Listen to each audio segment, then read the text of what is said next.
So now most of the Christians were actually put to death. You understand? During that time. And so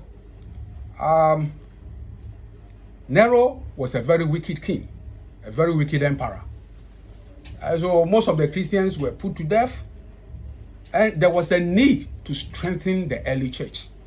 So if you read Revelation 7, you read the early chapters of Revelation, you realize that the author actually wrote to strengthen about 7 churches in Asia, because the level of persecution was so high.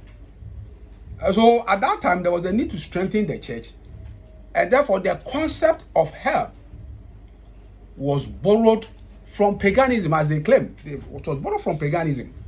And Plato, a student of Socrates, actually introduced this. He was the leadership in this area. Around 400 to 300 BC, Plato actually introduced this. And in fact, one Greek philosopher, ancient Greek philosopher, said that the concept of hell was introduced simply because now crime was going high and there was the need to put fear in people.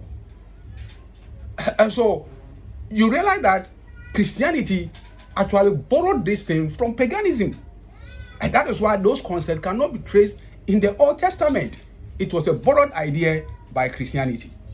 You understand? It was a borrowed idea. And so you realize that now it was to strengthen the early church, and so to assure them that now those who are killing them now will go to hell. And it is very natural that if those who are killing you will go to hell, then those you who are being killed, who are being persecuted, now definitely you also go to heaven. And then later, biblical verses were sought to actually support these things. You understand?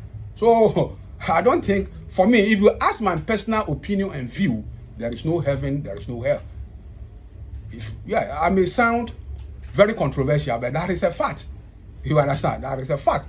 Because those were borrowed concepts, those were introduced by the early church. And that is why it cannot be traced in the Old Testament. And so, per my view and analysis, I think those are borrowed concepts and it's not acceptable. It's really not acceptable.